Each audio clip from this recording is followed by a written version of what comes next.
Le ministère de la Construction, du Logement et de l'Urbanisme présente les 13 minutes du MCLU.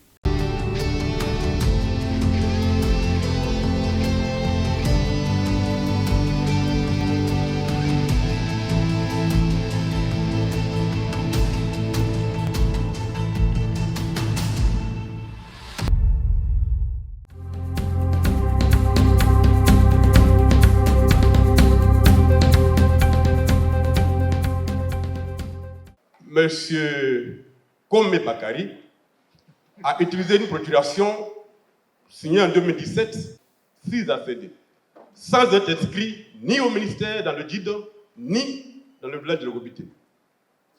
Par quel mécanisme il a pu obtenir les ACD sans avoir ni d'attestation, sans être inscrit ni dans le guide du ministère, ni dans celui du village de Logobité? L'honorable Assalé Timoko est revenu sur le cas Kome, que j'ai déjà un peu expliqué. Lui est revenu encore sur l'aspect procuration. Et comme nous l'indiquons, nous ne manquons pas de le dire chaque fois. Quand vous parlez des questions du foncier, sachez que ce sont des questions qui sont éminemment juridiques, éminemment complexes. Même quand quelqu'un vous a montré un ACD, derrière, il peut y avoir un arrêté d'annulation de cet ACD.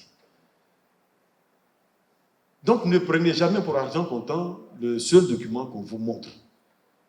Et le seul endroit aujourd'hui où vous pouvez avoir toute la documentation et désormais archivée numériquement, c'est le ministère de la Construction, du Logement et de l'Urbanisme. Et pour faire une opération d'acquisition, nous ne demandons jamais de procuration. Ce n'est pas notre rôle. Ce n'est pas notre rôle. Ce que nous demandons, c'est que la personne vienne avec une attestation villageoise. Une attestation villageoise. Maintenant, on dit on va passer à l'ADU, mais jusqu'à maintenant, c'était une attestation villageoise. Et ce que nous vérifions, c'est l'authenticité de cette attestation villageoise.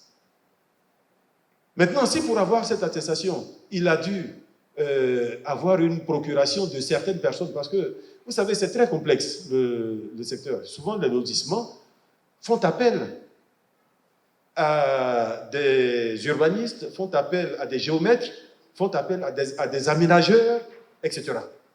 Et voire même font appel à des financiers. Et tous ceux-là sont rémunérés souvent en terrain.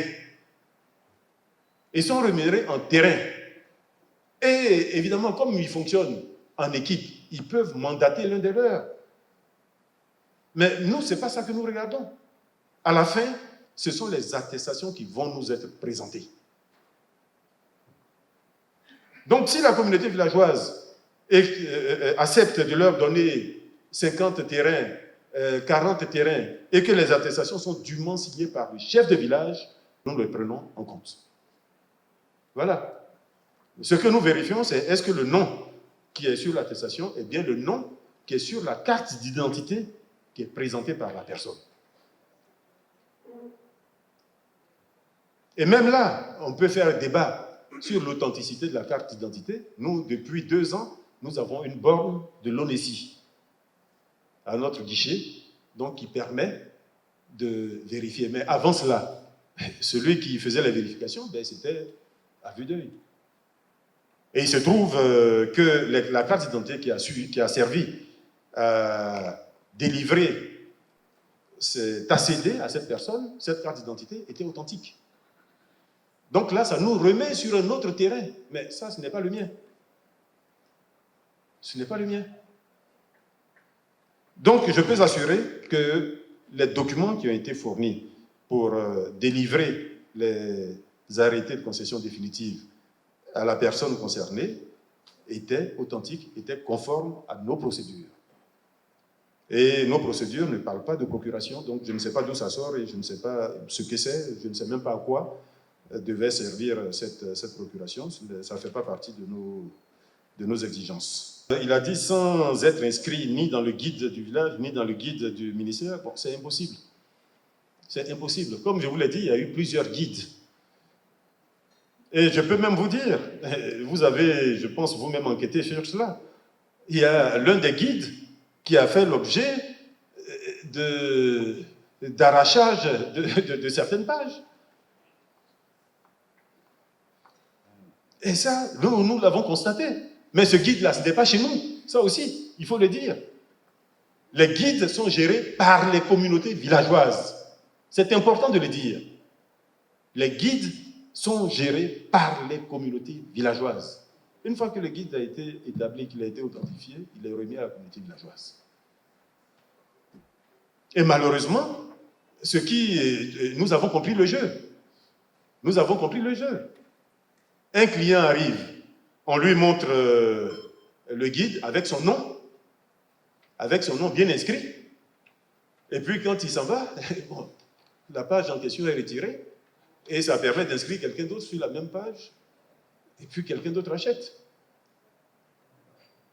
Et c'est pour cela que dans l'ADU, nous sortons de la logique des guides. Parce que nous avons perçu là aussi que, sans compter tous les autres problèmes liés aux guides, les chefferies villageoises qui se succèdent, la chefferie sortante qui part avec le guide, parce qu'elle ne souhaite pas qu'on comprenne tout ce qu'elle a fait, ou la chefferie entrante qui ignore le guide de la chefferie précédente, parce qu'elle veut être libre de vendre ce qu'elle veut. Tout ça, nous le savons.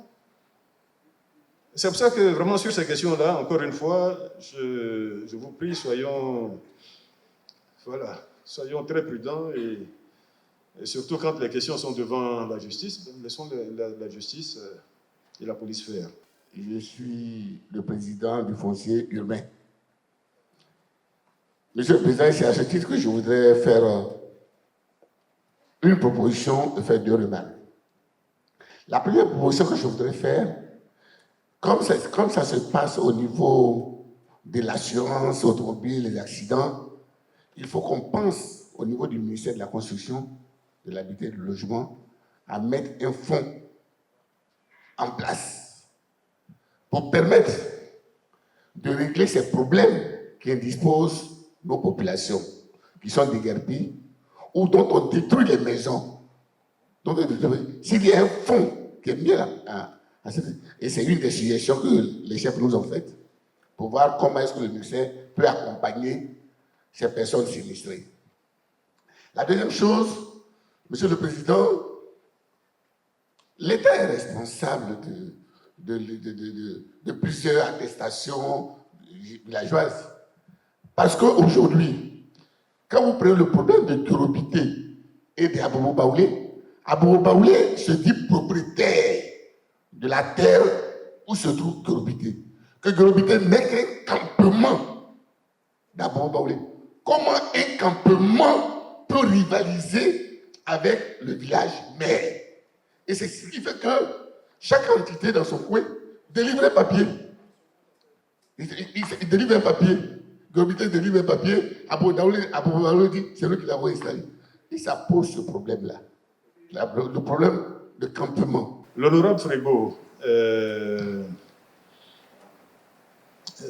donc merci de présider donc, la commission sur le foncier urbain.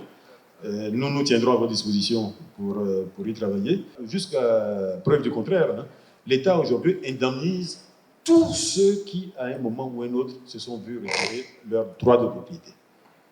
C'est-à-dire, vraiment, quand vous avez un titre de propriété, j'insiste là-dessus, un titre de propriété, c'est un ACD ou c'est un CPF de l'époque, certificat de propriété foncière, ou c'est un CMPF, certificat de mutation de propriété foncière. Quand vous avez l'un de ces titres définitifs, que l'État, pour une raison ou une autre, veut reprendre votre terrain, il vous indemnise. Voilà. Donc, il n'y a pas besoin de mettre en place un fonds.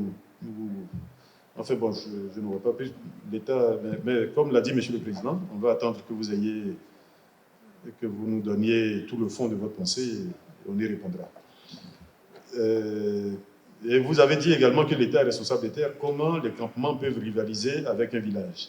Bon, ça, je ne vais pas rentrer dans le fond, tout simplement parce que ce n'est pas le ministère en charge du foncier qui crée les villages. Et ce n'est pas le ministère en charge du foncier, c'est important de le dire aussi, qui nomme les chefs de village. Nous recevons un arrêté du ministre en charge de ces questions-là, qui est aujourd'hui le ministre de l'Intérieur et de la Sécurité, à travers la Direction générale de l'administration du territoire. Donc, dès lors qu'on nous dit que voilà un village qui s'appelle tant, et voilà son ressort territorial, et voilà son chef, nous appliquons. La loi dit aujourd'hui que le chef peut signer sur son ressort territorial. Donc, nous appliquons. Nous avons entendu non pas un politique, mais un technicien. Les Ivoiriens attendent une volonté politique pour les sortir de cette situation qui perdure, même si le ministre dit de temps en temps l'ancienne gestion. Il y a une loi de 1997 qui a prévu la création de terrains viabilisés. Depuis 15 ans, nous n'avons pas de terrains viabilisés en Côte d'Ivoire. Et pourtant, les réformes qui sont entreprises, que le ministre a annoncées, ne nous ont pas donné de terrains viabilisés. Le ministère s'est accaparé de tout le système du foncier en Côte d'Ivoire. Il a éliminé les structures sous tutelle. Il n'y a plus de SICOGI, il n'y a plus d'AGF. L'honorable Kétis Mauro, vous dites que depuis plus de 15 ans, il n'y a pas de terrain viabilisé. Je crois savoir que vous étiez à l'AGF et que c'est la mission qui vous avait été confiée. Peut-être que vous nous direz quelle superficie vous avez vous-même viabilisée à l'époque. Je suis preneur de cela. Bon, donc, non, l'AGF, pour sortir un peu de cette petite ironie, l'AGF a connu, non seulement l'AGF a connu des difficultés au plan de sa gestion, nous sommes en train de traiter cette question, mais en plus c'était un choix de l'État de Côte d'Ivoire de faire en sorte que ces opérations de viabilisation, d'aménagement soient conduites par des privés. Maintenant, aujourd'hui, nous faisons le constat que malheureusement, ça n'a pas été, ça c'est mon point de vue, ça n'a pas été le bon choix. Et nous sommes en train de travailler à nouveau pour remettre l'État au centre de la politique d'assainissement, d'aménagement, de la politique d'aménagement et de lotissement. Donc nous sommes en train de le faire avec l'AGF ou par d'autres voies, mais nous sommes véritablement en train de le faire. Et vous dites qu'on a contourné toutes les structures sous tutelle et qu'on est seul. Non, les structures sous tutelle que vous avez connues sont là. La SICOGI a été remplacée par l'ANA. Vous avez même cité l'ANA dans les structures qui avaient disparu. L'ANA existe, elle fonctionne. Elle ne s'appelle plus SICOGI, elle a d'autres missions que nous lui avons confiées. Et ça aussi, c'est, j'allais dire, en bonne logique. Parce que, tout simplement, la construction, c'est un métier. Et aujourd'hui, dans le monde entier, il y a des constructeurs. Il y a des constructeurs de très grande qualité. La SICOGI, malheureusement, quels qu'aient été les efforts faits par l'État, la SICOGI ne pouvait pas avoir cette taille-là. Donc, il était plus facile pour l'État de recourir à des constructeurs qui sont des professionnels, qui savent construire moins cher, plus vite, plus efficacement, mieux, etc. C'est le choix qui a été fait par l'État. Et nous avons préféré orienter la SICOGI vers d'autres missions qui sont des missions d'encadrement, des missions de supervision, des missions de contrôle des activités qui sont menées au niveau de la construction des logements sociaux par l'État.